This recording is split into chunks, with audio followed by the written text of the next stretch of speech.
We're headed into the longest government shutdown in US history. To understand why, you really only need to understand 5 groups: Senate Democrats, Senate Republicans, Democrats, Republicans, and Donald Trump. The reason the US government shuts down is because Congress cannot agree how to spend the government's money. You only need a majority of the House of Representatives to agree, which the Republican Party has. However, you need 60 votes in the Senate, which is more than a majority because of a special rule called the filibuster. There are 53 Republicans in the Senate. One Republican, Rand Paul, is voting against the spending plan because he doesn't believe we should increase the deficit. That means Senate Republicans need at least 8 Senate Democrats to join them. They do have 3, which isn't enough to fund the government, thus government shutdown. Once the government shuts down, we enter the blaming period. Senate Democrats blame Republicans and have been talking a lot about the healthcare subsidies that they want extended. Senate Republicans blame Democrats and have been offering votes and discussions on healthcare, but want to reopen the government first. Trump has been posting whatever this is. What matters here isn't who is actually responsible for the government shutdown.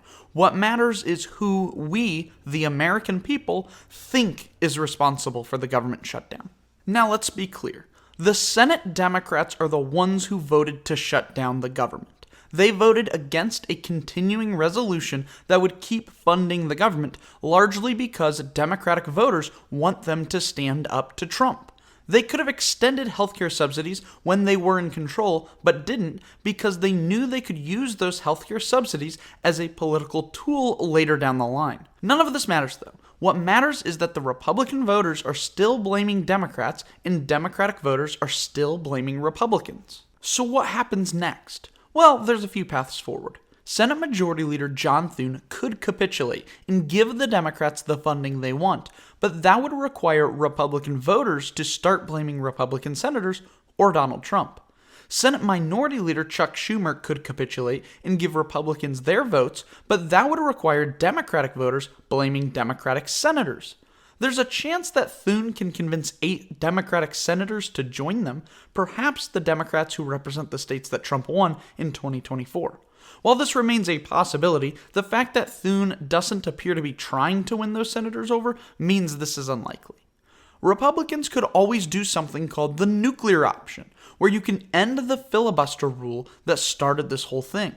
However, you then need a majority of the Senate to support ending the filibuster. Republican Senators Rand Paul, Lisa Murkowski, and Susan Collins almost certainly won't support this. With 50 votes, Vice President J.D. Vance would get to cast a winning, tie-breaking vote.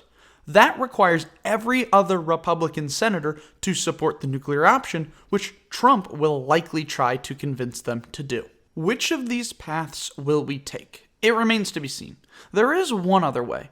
Our elected representatives could do what the rest of us do: go to work and do their job. But of course, that's the least likely scenario. Thanks for watching, and please consider liking or subscribing if you enjoyed this video. I'll leave you with a fitting quote from Mark Twain. Suppose you were an idiot, and suppose you were a member of Congress, but I repeat myself.